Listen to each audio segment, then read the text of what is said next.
जो कि यहाँ जितने भी लोग हैं वो मेरी बात को थोड़ा कान खोल के सुनना कि मैं क्या बोल रहा हूँ और मैडम क्या बोल के चली गई है यहाँ से अभी। साथियों, मैं जो राजस्थान की उस धरती से आया हूँ और मेरा बचपन भी यहाँ दिल्ली में ही कटा है। मैं गुरु हनुमान अखाड़े में पहलवानी किया हूँ और भारत खेला हुआ पहलवान हूँ। मैं पद्म श्री द्रोणाचार्य गुरु हनुमान पहलवान की सिस्टर का पोता भी हूँ और बचपन से ही यहाँ रोसड़ा रोड पे 10-12 साल का आगे यहाँ पहलवानी करने लग गया था और भारत खेला हुआ हूँ। और इस देश की व्यवस्था इतनी चरमराई कि एक भारतीय पहलवानों को दिल्ली जंतर मंतर पे आवाज करनी पड़ी और आज एक सुमेर सिंह पहलवान आपके यहाँ बीच में आके क्यों और किस लिए? क्योंकि वहाँ पर मीडिया मिलेगी और कम से कम सोशल मीडिया में तो ये मैसेज आएगा, इसलिए मैं यहाँ आया हूँ। और क्यों और किस लिए? क्योंकि आप लोग जैसे मैडम बोल रही थी, एक आदमी उनको चुप कर रहा है कि ये बहुजनों की बात को गलत मत बोलो, गलत मत बोलो, गलत मत बोलो। जब तक तुम अपनी आप में अंदर में झांक के नहीं देखोगे तब तक आपका अंदर का साफ नहीं होगा। क्योंकि हमारे जो बहुजन हैं वो सबसे बड़े मनोवादी हैं, ये मेरा वादा साथियों, और मैं सच्चाई बोल रहा हूँ। क्योंकि मेरे को और श्रीमती मारकंडे जज नाम की एक अधिकारी थी, पुष्पलता मारकंडे, जो ऐसी महिला थी, उसने मेरी टांग, ये देखो कितने इसमें टाके लगे हैं और ये मेरे हाथ में कितने टाके लगे हैं और मेरे सर में कितने टाके लगे हैं। क्योंकि मैंने बयान इस तरीके से बताए थे कि सामने से जिंदल कंपनी के अधिकारी 3 अधिकारी खड़े हो गए और मेरे को एक काला कपड़ा बंधा के और वो हंस रहे हैं, मेरे को उससे पिटवा रहे हैं। मैं उनको बताया हूँ कि मेरे को तो क्या बना दिया उसने, बोला इसको नकाबदार का आदमी ने, अज्ञात आदमी ने पिटवाया है और पीटा है। मेरे को पीटने वाले थे ना और पिटवाने वाले थे, वो साथ में खड़े हो गए। लेकिन अपनी मारकंडे, पुष्पलता मारकंडे ऐसी महिला जो कि जज थी, उसने बयान लिए और इस तरीके से वो भी छत्तीसगढ़ रायगढ़ में, क्योंकि 2000 किलोमीटर दूर पड़ता है, राजस्थान की धरती से जाके वहां नौकरी किया हूँ और वहां लड़ाई लड़ा हूँ। इसलिए आज 2004 से लड़ाई लड़ रहा हूँ और लड़ते लड़ते लड़ते 2 बार राष्ट्रीय अनुसूचित जाति आयोग से भी जीत चुका हूँ और 1 बार श्रम न्यायालय रायगढ़ से भी जीत चुका हूँ। 2 बार 17B आईडी एक्ट का पालन करने के लिए और हाईकोर्ट छत्तीसगढ़ बिलासपुर ने भी बोल दिया है। WPL नंबर 1 2021 फाइल भी मेरी है और WPL नंबर 72 फाइल भी मेरी है। और बहुत ही गलत तरीके से उनको इस देश का संविधान बदला गया नहीं, बदल दिया गया है। कभी चक्कर में मत पड़ना, देश का संविधान बदल दिया है। ये मैं पहले क्यों बता रहा हूँ? क्योंकि राष्ट्रीय विधिक सेवा प्राधिकरण जामनगर हाउस से मेरे को रायगढ़ में तो वकील मिल गया था, लेकिन छत्तीसगढ़ के उच्च न्यायालय में ये बोला गया कि चमार चूड़ों के लिए, नायक धानकों के लिए, छोटी जात के लिए अब उस सरकारी की वकील की व्यवस्था नहीं होगी। सुमेर पहलवान, सिर्फ आपको लेटर देंगे लेकिन वकील नहीं देंगे। मेरे घर में लेटर भेजते हैं राजस्थान, पहलवान जी आके वकील ले लो। मैं जाता हूँ और वकील राकेश मोहन पांडे क्या बोलता है, मैं आपका चमार का वकील नहीं बनूंगा। मैं बोला जी ये बात है क्या? बोले हाँ, मैं आपका वकील नहीं बनूंगा, मेरा वकील नहीं बना। ऐसे कर करके मेरे को जो भी वकील दिया गया कोई मेरा वकील नहीं बना। एक वकील ने दस्तावेज फाइलिंग करके रायगढ़ वहां पर उच्च न्यायालय के अंदर फाइलिंग किया और सफेद कागजों में साइन कराने लग गया, तो मैंने मना कर दिया, तो उसने एनओसी दे दी। 1 घंटे से पहले एनओसी दे दी। क्या हमारा केस कोई लड़ पाएगा क्या? तुम समझो, मैं भारत खेला हुआ पहलवान आज शकल बदल के आज आपके बीच में भाषण क्यों करने लग गया? क्योंकि हमारी समाज की जो आत्मा है वो खत्म हो गई, पैसे पे गई इनकी लुटिया। जो सिस्टम क्यों बिगड़ा है? क्योंकि आप बहुत चालाक हो गए हो, इसलिए मैं बता रहा हूँ कि ये सिस्टम ऐसा है। अभी बता क्या है, मैं क्यों आया हूँ, क्योंकि मेरे 35 दिन बीत गए हैं और सुप्रीम कोर्ट में वकील की व्यवस्था के लिए मेरे को आज तक सरकारी वकील भी नहीं मिल रहा है। 35 दिन बीत गए हैं और 25 दिन और बीतने हैं, वो बीत जाएंगे तो वकील भी नहीं मिलेगा। अब आपके बीच में बहुजनों की आवाज जन जन तक पहुंचाने और न्यायालय में हम लोग की आवाज उठाने वाले एडवोकेट महमूद राजा जी हमारे बीच में आ चुके हैं और एडवोकेट मदरिया साहब जी हमारे बीच में हैं। उनका जोरदार तालियों से स्वागत कीजिए। और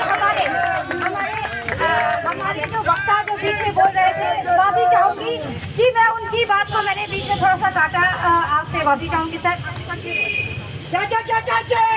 साथियों, मुझे जिन लोगों की आवश्यकता थी और मेरे को जिन लोगों से मिलने के लिए भेजा था, उनका नाम मेरे को बताया था कि महमूद पर्चा साहब वो आपको वहाँ मिलेंगे, और मेरे को एस के गौतम साहब ने भेजा है, क्योंकि मेरी लड़ाई भारत की सबसे ज्यादा पैसे वाली महिला के बेटे के साथ है और मैं उसको जीत गया हूँ रायगढ़ छत्तीसगढ़ में। लेकिन मेरे को दिल्ली का नागरिक बनाया गया है और गंधारी बनाया गया है और मेरे दस्तावेज को चेंज करके मेरे केस को खत्म किया गया है। मैं राजस्थान का हूँ और मेरे को दिल्ली की दस्तावेज के आधार पे मेरे केस को रद्द करवाया गया है, क्योंकि मैं रायगढ़ छत्तीसगढ़ से तो जीत गया। अब इनके पास में कोई हथियार नहीं बचा है, इसलिए मेरा कोई वकील नहीं बनने दे रहे। इनकी मैंने बोलती बंद कर दी। भारत के बहुत बड़े उद्योगपति की, नवीन जिंदल की, जिसने मेरे को नौकरी दी थी और जिसने कोयला घोटाला में फंसा था, वो पहलवान को मार के जंगल में फेंका था। ये राड़े लगी है। मैं गर्वनमान पहलवान की सिस्टर का पोता हूँ और दिल्ली में ही पहलवानी किया हूँ। मैं किसी से इस धरती पे तो डरने वाला नहीं हूँ। ये मेरा वादा साथियों, मेरे को साथ चाहिए। और मैं जितने भी अपने अम्बेडकराइट पार्टी के लोग हैं, मैं बहुजन समाज के लोगों से भी मिला हूँ, मैं अम्बेडकराइट पार्टी ऑफ इंडिया के लोगों से भी मिला हूँ, विजय मानकर के लोगों से भी मिला हूँ, और मैंने मेरी पत्नी को सांसद भी लड़ाया, एमएलए भी लड़ाया, जिला परिषद भी लड़ाया। मेरे को बोलना नहीं आता था। मैं एक भारत खेला हुआ पहलवान, मैं कुश्ती कर सकता था, लेकिन राजनीतिक में मेरा कोई दबदबा नहीं था। आज मेरे क्षेत्र में, मेरे जिले के अंदर सुमेर पहलवान का नाम लेने पे मेरे बाप का और मेरे जाति का नाम नहीं बताना पड़ता। सुमेर पहलवान उस गांव का है और उस समाज का है, ये नहीं जानते, सिर्फ जानते हिरवा गांव से सुमेर पहलवान है और वो इस देश के अंदर जुल्मों के खिलाफ लड़के घर परिवार को खत्म कर दिया है। मैं आपसे एक वादा करता हूँ, मेरे पास सुप्रीम कोर्ट के लिए एक रास्ता बचा है 25 दिन का, और मैं गरीब आदमी हूँ, सरकारी वकील भी नहीं मिल रहा है और प्राइवेट भी नहीं मिल रहा है, और नवीन जिंदल को चुनौती देनी है,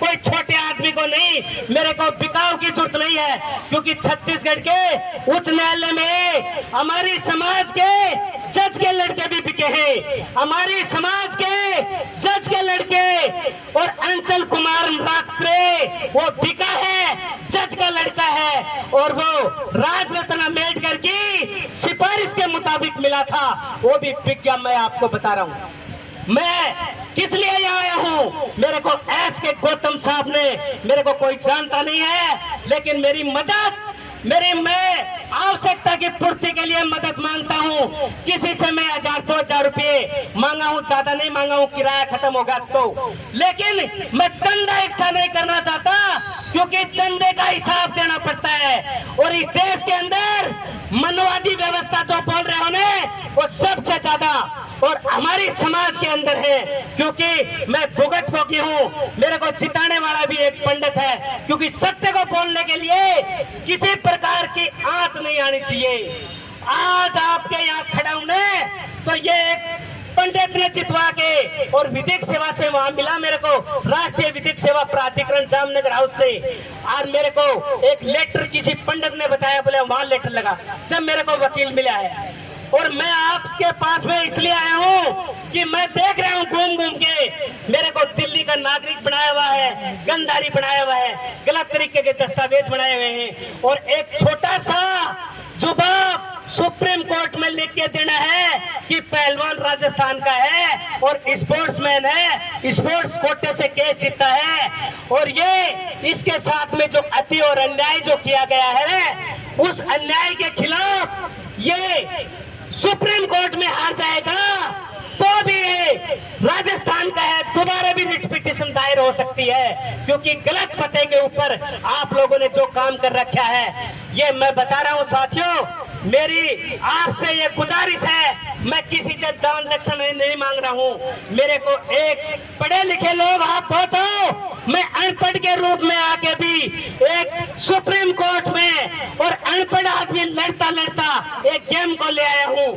यहाँ तो मेरे को साथ दे दो, 25 दिन के बाद में मेरी टाइम खत्म हो जाएगी, इसलिए मैं साहब से यही निवेदन कर रहा हूँ कि मेरे को एक छोटी सी रिट पिटीशन बना के दे दो, नहीं हिंदी में मैं पढ़ा दूंगा और वो इंग्लिश में, चाहे मेरे को इन पर्सन ही खड़ा कर दो, पर मेरी व्यवस्था करके इस देश को बता दो, देश के संविधान को अनपढ़ पहलवान के जैसे हैं वो भी जिंदा रखेंगे।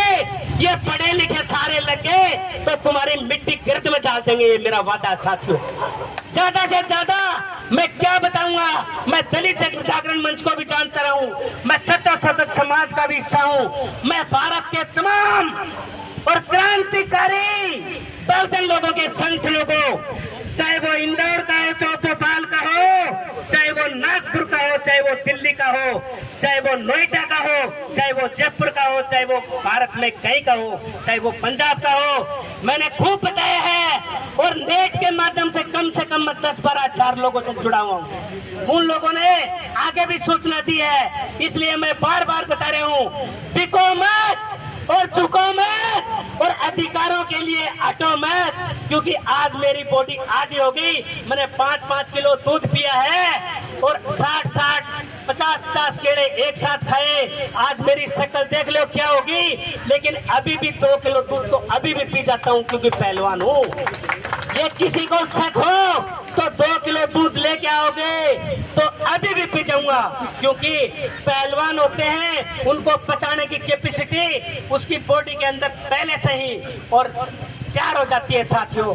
मैं ज्यादा नहीं बोलूंगा क्योंकि मेरे से बहुत बड़े विद्वान लोग यहाँ आए हुए हैं, वो इस बाइक का वेट कर रहे हैं और मेरी मदद कराने में आप सहयोग करो। मेरे नंबर 96-53-95 1276 है और मैं आपसे बार बार गुजारिश कर रहा हूँ कि 25 दिन के बाद में 8 के 2 महीने के बाद मेरा और टाइम बाधित हो जाएगा, खत्म हो जाएगा। जय हिंद, जय भीम, जय भारत, जय इस प्रकृति की और जय इस भारत के उस जय स्तंभ की जिसकी रक्षा करने वाले देश के शूरवीर थे। आज हम अपने देश के जय स्तंभ की और वो सुरक्षा नहीं कर पाएंगे।